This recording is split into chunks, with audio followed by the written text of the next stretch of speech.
ठीक है। अगेन आज हम लोग जा रहे हैं क्लास 10th का जो साइंस है, क्लास 10th का साइंस का जो पहला चैप्टर है केमिकल रिएक्शन एंड इक्वेशन, उसको फिर से आज हम लोग कंटिन्यू करने वाले हैं। ठीक है। तो जैसा कि हम लोग जानते हैं क्या कि हम लोगों ने लास्ट क्लास में हमने देखा कि characteristics of chemical reaction, characteristic of chemical reaction में हमने क्या देखा कि चेंज ऑफ स्टेट हो सकता है, चेंज ऑफ कलर हो सकता है, इवोल्यूशन ऑफ गैसेज हो सकता है, चेंज इन टेम्परेचर हो सकता है, और उसके साथ ही साथ फॉर्मेशन ऑफ प्रेसिपिटेशन हो सकता है, नीचे सेटल डाउन होना। ठीक है, वो चीज़ें भी हो सकती हैं। ये कैरेक्टरिस्टिक्स था जो हमें ये बताता था कि कैसे हमें पता चलेगा कि जब कोई रिएक्शन हो रहा है, मतलब जब कैसे हमें पता चलेगा कि जो रिएक्शन हो रहा है वो एक केमिकल रिएक्शन है या नहीं है। ठीक है, तो it was just a way to find out how can we recognize that the reaction which is taking place is a chemical reaction or not। ठीक है, आगे बढ़ते हैं। तो अब आगे बात है कि इसमें हमें अब पढ़ना है थोड़ा सा कि केमिकल इक्वेशन के बारे में पढ़ना है। सो अभी तक हमने जो पढ़ा है वो आपको थोड़ा सा जस्ट अब मिनट रिवाइंड कराते हैं। क्या देखिए एक बार, हमने केमिकल चेंज पढ़ा, उसके अंदर हमने केमिकल रिएक्शन पढ़ा। मतलब हमने ये देखा कि केमिकल रिएक्शन एक प्रोसेस है ताकि केमिकल चेंज को अकर कराया जा सके, उस घटना को संभव कराया जा सके। See chemical change is a event, मतलब एक ये घटना है, उस घटना को संभव करवाना है with the process that is known as chemical reaction. So chemical reaction is the process to lead chemical change. समझ में आई बात? अच्छा, हमने देखा केमिकल चेंज हो गया। दूसरी बात आई केमिकल रिएक्शन के बारे में, तो वो भी हम लोगों ने देख लिया। ठीक है, तो केमिकल चेंज हमने पढ़ा था, केमिकल रिएक्शन हमने पढ़ा था। उसके बाद हम लोगों ने क्या पढ़ा था, अब ये लिखना थोड़ा लंबा होगा इसलिए मैं लिख नहीं रहा हूँ। तो हमने क्या पढ़ा था अगला, कैरेक्टरिस्टिक्स ऑफ केमिकल रिएक्शन, तो वो थर्ड पॉइंट पढ़ लिया था। अब बात आती है केमिकल इक्वेशन। तो एक चीज आप देखो, सी हम क्या पढ़ते जा रहे हैं उसको भी आप साथ साथ नोट करते जाओ। मतलब एक तरफ तो आपका पूरा का पूरा थ्योरी चलेगा, व्हाटएवर मतलब जो भी मैं आपको राइट डाउन करवा रहा हूँ, जो भी आपको लिखवा रहा हूँ वो ठीक है, आप लिखते जाओ उसको, बट आप ये भी सेंस मिलाओ वो उसका समरी क्या आप ले रहे हो। समझ में आई बात? मतलब टॉपिक क्या था, केमिकल चेंज कराया, सो जब साइड में ये भी लिखो, वो उससे आपको आइडिया मिलेगा कि अगर आप चीजों को एकदम से रिवाइज नहीं करना चाहते तो एटलीस्ट एक लुक लोगे इन पे तो पता चलेगा कि हाँ चीजें है क्या। ठीक है, तो केमिकल चेंज, केमिकल रिएक्शन। अगला टॉपिक क्या, कैरेक्टरिस्टिक्स ऑफ केमिकल चेंज। तो एक अच्छे स्टूडेंट की निशानी होती है कि ये नहीं कि पूरा नोट कर लिया और कुछ आइडिया ही नहीं उसके बारे में। So you should have idea about it. Okay, तो राइट साइड में आपको ये भी लिखना है कि आप टॉपिक क्या पढ़ रहे हो, तो ये भी लिखो साइड में, कैरेक्टरिस्टिक ऑफ केमिकल चेंजेस। अच्छा, इसके बाद है केमिकल इक्वेशन, तो ये अब हम लोग पढ़ने जा रहे हैं। तो थर्ड हो गया characteristic of chemical, characteristic of chemical reaction. Fourth हम लोग क्या पढ़ने जा रहे हैं, केमिकल इक्वेशन। ठीक है, तो इन सब के बारे में सब कुछ पढ़ लिया है। अब ये आई केमिकल इक्वेशन की बात। चलिए अब देखिए, केमिकल इक्वेशन पढ़ने से पहले एक स्टेटमेंट लिखता हूँ, उसको समझिए, उसको समझने के बाद आपको ले आते हैं केमिकल इक्वेशन के पास। ठीक है, चलिए देखिए,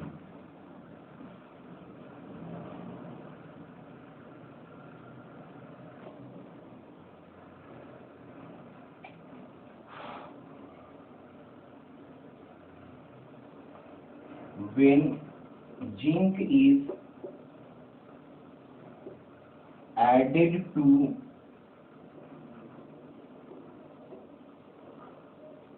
sulfuric acid,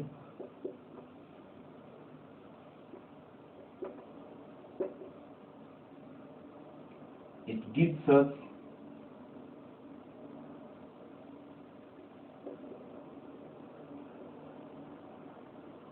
zinc sulfate, sorry, zinc sulfate,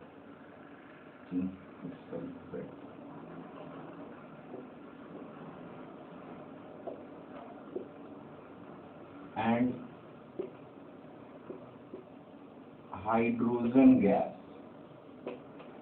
क्या लिखा मैंने, यहाँ देखिए, when zinc is added to sulfuric acid, जब हम लोग जिंक को, आपको एक्सपेरिमेंट कराया था क्या, इवोल्यूशन ऑफ गैसेस में क्या करवाया था कि जब हम लोग जिंक के ग्रेनुअल्स को, जिंक के टुकड़े को सल्फ्यूरिक एसिड में ऐड कर रहे होते हैं तो जिंक मोर रिएक्टिव होने के कारण, अच्छा ठीक है, ये मोर रिएक्टिव वाला कंसेप्ट बाद में आएगा मेटल नॉन मेटल में, बस ये समझो कि क्या करेगा, जो जिंक है वो हाइड्रोजन को वहां से क्या कर देगा, रिप्लेस कर देगा, और क्या बनाएगा, जिंक सल्फेट प्लस में हाइड्रोजन गैस को फॉर्मेशन करेगा। तो उसको स्टेटमेंट के वे में मैंने क्या लिखा, when zinc is added to sulphuric acid it gives us zinc sulphate. Zinc sulphate शायद यहाँ कुछ डाउट लग रहा है बट ठीक है, इट्स ओके, कंसेप्ट समझो, ठीक है। It gives us zinc sulphate and hydrogen gas. तो ये हमें क्या देता है, तो हमने क्या, जो भी हमने रिएक्शन करवाया जिंक का H2SO4 में डाल के उसको हमने यहाँ लिख दिया। बट क्या ये केमिकल इक्वेशन है? क्या ये केमिकल इक्वेशन है? बिल्कुल नहीं है। क्यों? क्योंकि ये एक स्टेटमेंट है। आपने जो एक्सपेरिमेंट किया उसको एक स्टेटमेंट के थ्रू आपने लिख दिया। So it is just a statement, what ever experiment you have carried out, जो भी एक्सपेरिमेंट आपने किया है उसका एक स्टेटमेंट है। नाउ द बात ये है कि इसको मैं, अब मान लो कि आपको इतना सा लिख के दिया जाए तो इट डजंट सूट यू, मतलब ये आपको अच्छा नहीं लगेगा थोड़ा रीड करने में, या मतलब कहीं भी रिप्रेजेंट, इसका कोई बेटर रिप्रेजेंटेशन हो सकता है, कोई दूसरा तरीका क्या? शायद 9th में नहीं है बट देखते हैं, ठीक है। तो देखो यहाँ पे when zinc is added to sulphuric acid, तो जिंक का सिंबल क्या होता है? क्या होता है? जिंक का सिंबल होता है Zn। एडेड का मतलब प्लस, सल्फ्यूरिक एसिड क्या होता है भाई? H2SO4। तो क्या यहाँ लिखेंगे Zn प्लस में H2SO4। गिब्स का मतलब क्या? एरो देना, गिब्स भाई, अरे रिएक्टेंट, दो रिएक्टेंट इधर मिल रहे हैं तो गिब्स होगा तभी तो जाके क्या मिलेगा, यहाँ प्रोडक्ट मिलेगा। तो two reactants are combining to give us arrow, to give us product. So this is what I am writing here, ठीक है। तो Zn प्लस में H2SO4 क्या देगा हमको? ZnSO4 प्लस में H2 क्या है? गैस है, तो उसका इवोल्यूशन होगा गैस का। मतलब हमने क्या देखा कि when zinc is added to the sulphuric acid it gives us zinc sulphate plus में ZnSO4 प्लस में H2। सो बेटर कौन सा है, ये वाला या ये वाला? बताओ। अगर आपको नोट के फॉर्म में कहीं भी लिखना हो, बहुत सारी इक्वेशन लिखना हो, which one would you like to choose? मतलब ये वाला लिखना चाहोगे या ये वाला लिखना चाहोगे? सो of course you will write, you मतलब ये आप लिखोगे, ठीक है।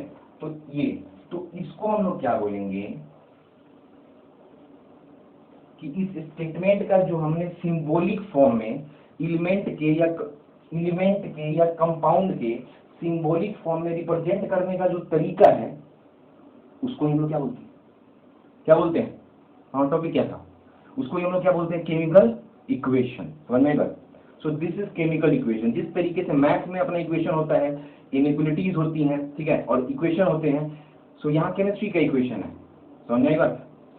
सो this is called chemical equation. मतलब जो रिएक्शन हो रहा है उस रिएक्शन को आप कितना शॉर्ट वे में उस एलिमेंट या उस कंपाउंड के सिंबॉलिक फॉर्म यानी उसके सिंबल्स का यूज करके आप उसको रिप्रेजेंट कर रहे हो, this is called chemical equation. So ये केमिकल इक्वेशन को समझाया आपको, but you have to write, मतलब आपको डिफिनेशन लिखना पड़ेगा, you have to write it, ठीक है। तो आप टॉपिक लिखिए, वेब समझ में आ गया आपको?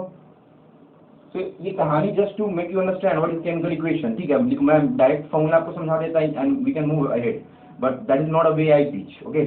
सो उस तरीके से मैं नहीं पढ़ाता। तो आप यहाँ देखो ये क्या है, Zn प्लस में H2SO4। तो हो सकता है मेरा वीडियो आपको थोड़ा लंबा जाएगा, लेंदी जाएगा, but this is the way I teach, okay. So when zinc is added to sulfuric acid, it gives us zinc sulfate and hydrogen gas. So Zn plus में H2SO4 gives us ZnSO4 plus में H2। अब लिखिए chemical equation का definition, topic लिखिए chemical equation. मतलब अभी तक जो करवाया उसमें कोई खास लिखने वाला कुछ भी नहीं है, it's just a way to make you understand what is chemical equation, okay. अब लिखिए केमिकल इक्वेशन क्या है। द मेथड ऑफ रिप्रेजेंटेटिंग, लिखिए the method of representating the method of representing a chemical reaction, the method of representing a chemical reaction with the help of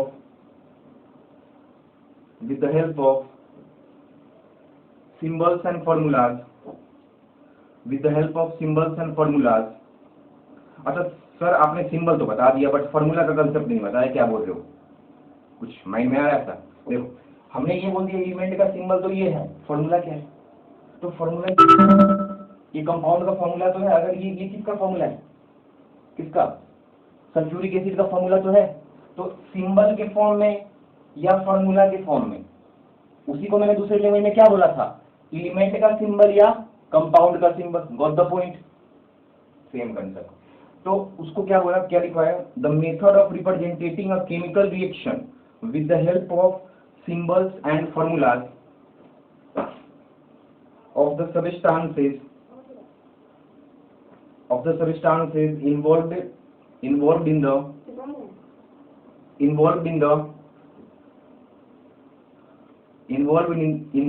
chemical reaction is known as chemical equation। ठीक है,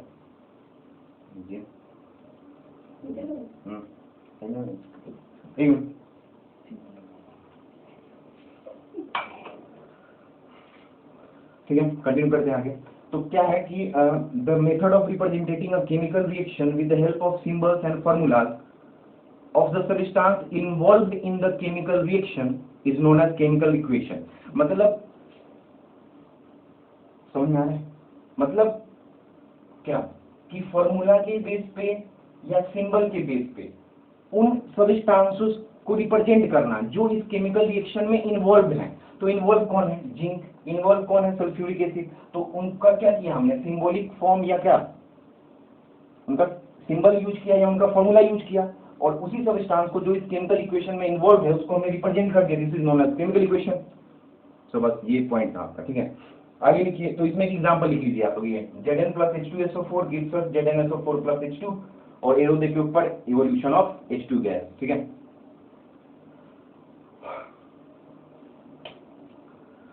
क्या लिखा आपने, the method of representating a chemical reaction with the help of symbols and formulas of the substance involved in the chemical reaction. किसका symbol और formula use कर रहे हैं हम लोग, उस सब्सटेंस का जो इस केमिकल रिएक्शन में, उस सब्सटेंस का जो इस केमिकल रिएक्शन में, दूसरा यूज करना, उस सब्सटेंस का जो इस केमिकल रिएक्शन में क्या है, इन्वॉल्व है, इसी को क्या बोलेंगे, केमिकल इक्वेशन। ठीक है, चलिए एग्जांपल लिख लीजिए, Zn प्लस में H2SO4 gives us ZnSO4 plus में H2। आगे लिखिए आगे। अच्छा ठीक है, टॉपिक लिखिए बैलेंस केमिकल इक्वेशन। अगला टॉपिक लिखिए बैलेंस केमिकल इक्वेशन। ठीक है, अब ये क्या होता है,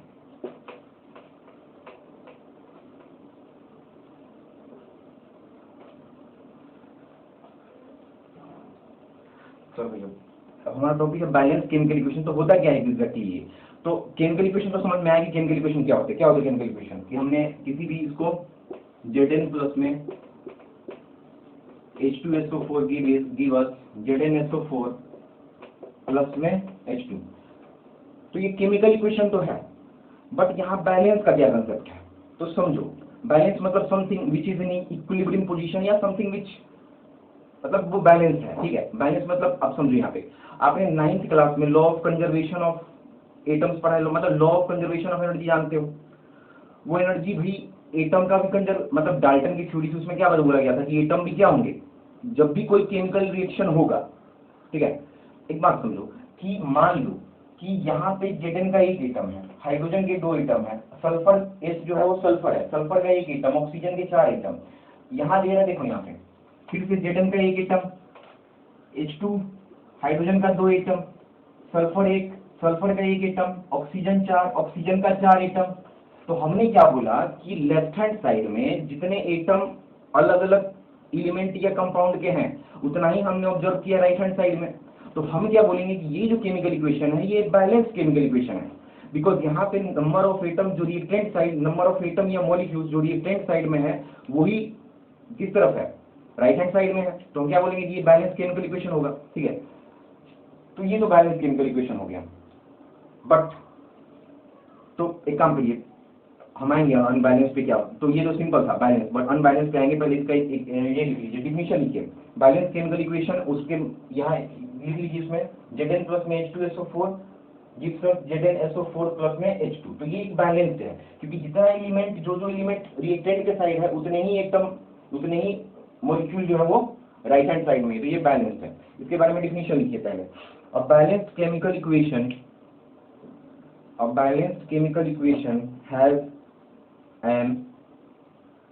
a balanced chemical equation has an equal number of atoms has an equal number of atoms of different elements in the reactant and product, इसका मतलब क्या है कि जो अलग अलग एलिमेंट है या जो अलग अलग एटम है, जैसे Zn का एटम हो गया, हाइड्रोजन का एटम हो गया, सल्फर का एटम हो गया, ऑक्सीजन का एटम हो गया, ये सब क्या है, अलग अलग क्या है, एटम है, ठीक है। तो जितना ये लेफ्ट हैंड साइड में जो अलग अलग है वही क्या होने चाहिए, राइट हैंड साइड में उसी हिसाब से होना चाहिए। तो हम क्या बोलेंगे कि ये बैलेंस, आपको डिफिनेशन समझ में आ रहा है, डिफिनेशन से मतलब फील आ रहा है कि हाँ डिफिनेशन मैच कर रहा है जो हमने बोला, ठीक है। मतलब a balance chemical equation has an equal number of atoms of different element, अलग अलग एलिमेंट का अलग अलग एटम जो है की संख्या जो है वो इक्वल होनी चाहिए रिएक्टेंट और प्रोडक्ट साइड, तो उसको क्या बोलेंगे, बैलेंस केमिकल इक्वेशन। उसमें एग्जांपल Zn+H2SO4 का लिख लिए, ठीक है। अच्छा,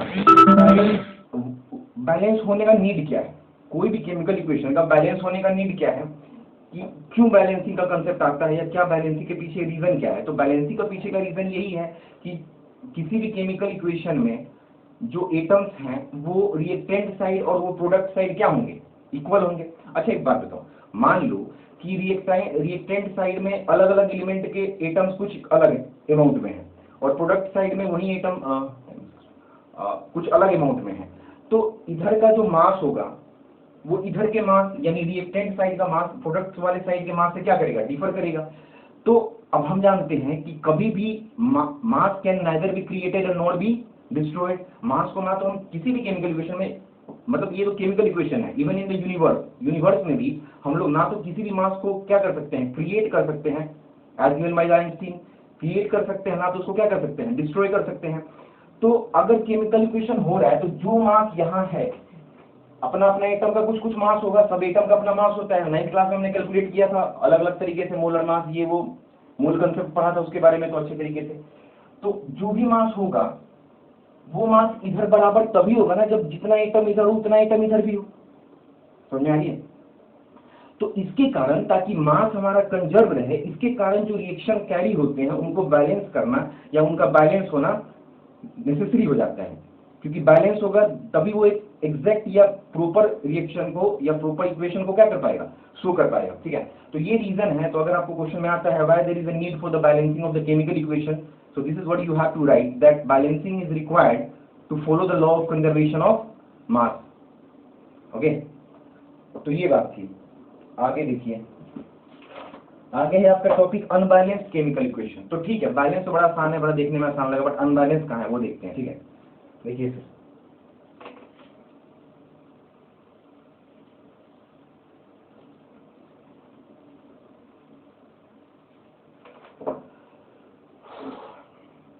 वाटर कैसे बनता है भाई, वाटर का फॉर्मेशन किन किन एलिमेंट या किन किन कंपाउंड से होता है, ये एलिमेंट्स होता है, किस किस से होता है, हाइड्रोजन से और ऑक्सीजन से। तो कैसे, देखो H2 प्लस में O2, देखो हाइड्रोजन हमेशा क्या रहेगा, डायटोमिक फॉर्म में, कभी वो सिंगल तो आता नहीं, क्योंकि वो रिएक्टिव होते हैं, वो हमेशा डायटोमिक फॉर्म में एग्जिस्ट करते हैं। ऑक्सीजन भी कभी सिंगल फॉर्म में नहीं आएगा, वो भी हमेशा कैसे फॉर्म में आएगा, डायटोमिक फॉर्म में ही आएगा। तो H2 और O2, लेकिन वाटर का फॉर्मूला क्या होता है, यानी हाइड्रोजन और ऑक्सीजन मिला के वाटर तो देंगे, बट उनका फॉर्मूला क्या क्रिएट होगा, वो होगा क्या, H2O, ठीक है। अब एक बात बताओ, यहाँ पे देखो H2, यहाँ पे देखो O2, यहाँ पे देखो H2 तो सेम है, मतलब ये तो ठीक है, बट O2 का कंसेप्ट गड़बड़ है, ये ठीक है लेकिन इसका कंसेप्ट गड़बड़ है। यहाँ O2 2 मॉलिक्यूल रख रहा है अपने पास, जबकि यहाँ पे कितना है, 1 मॉलिक्यूल है। तो फिर इसको क्या किया जाए, अब बताओ क्या कर सकते हैं इसके साथ। यानी एक बात तो हम जान गए कि ये जो इक्वेशन हमको दिया गया है वो बैलेंस्ड नहीं है, ठीक है। तो इसके साथ क्या किया जा सकता है,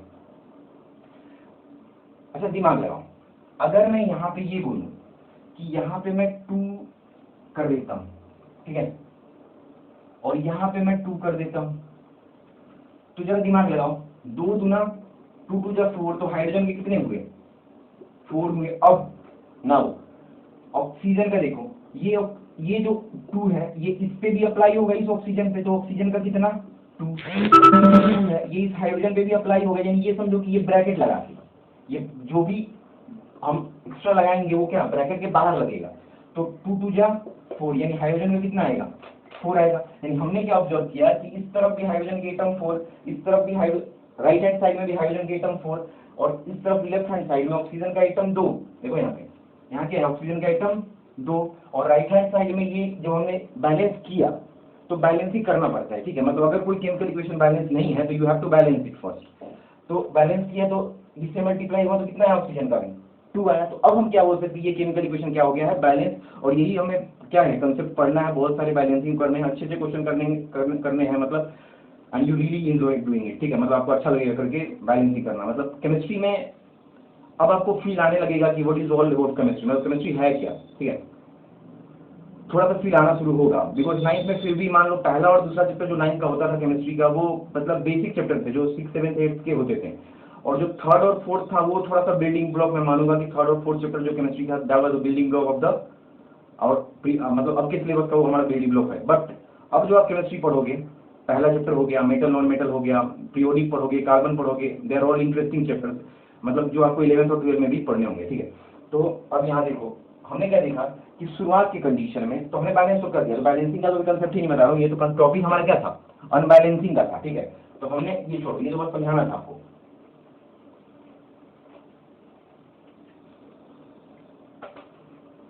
यानी हमारा जो था वो क्या था कि H2 क्योंकि हमेशा हाइड्रोजन डायटोमिक फॉर्म में आएगा, O2 हमेशा ऑक्सीजन डायटोमिक फॉर्म में आएगा, तो हमें क्या देगा 2 तो लाना नहीं है H2 वो देगा।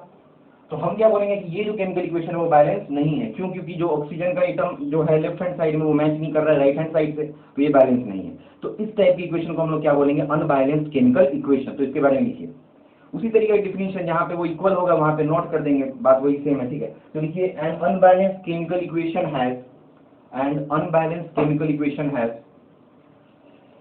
an unequal number of, उसमें क्या होता था बैलेंस में इक्वल नंबर लिखते थे, वहां पे बस थोड़ा सा वर्ड चेंज करना है और यहाँ पे अनइक्वल कर देना, ठीक है।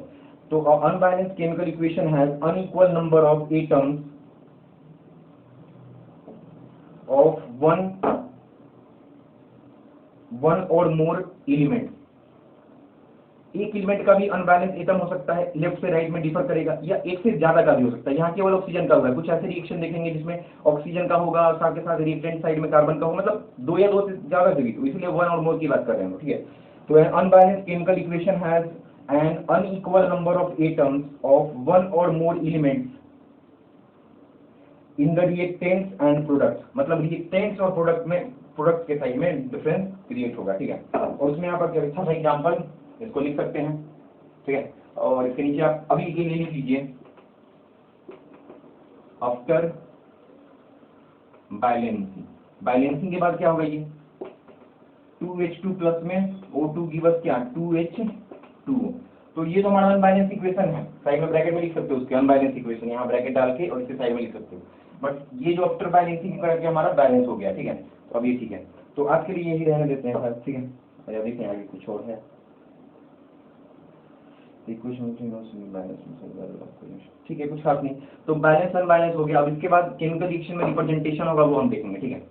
और वीडियो थोड़ा लंबा हो जाए, ज़्यादा एमबी हो जाए, तो इसलिए थोड़ा सा मतलब शॉर्ट बनाना पड़ रहा है। मतलब मैं पिछला मैथ का वीडियो थोड़ा लंबा बनाया तो ऐसा देख रहा हूँ शायद बच्चे ज़्यादा देख पाए या नहीं, ज़्यादा एमबी का हो रहा है, तो शॉर्ट रहेगा, कम एमबी होगा क्योंकि ज़्यादा बच्चे गेमों खेलते हैं आजकल, तो शायद देख ले वीडियो, ठीक है। तो शॉर्ट ही रखते हैं, ज़्यादा लंबा करेंगे कोई फ़ायदा नहीं है उसका, क्योंकि दुकान खुला है या नहीं है, कुछ बच्चे रिचार्ज भी नहीं करवा रहे हैं अपना नेट, ठीक है।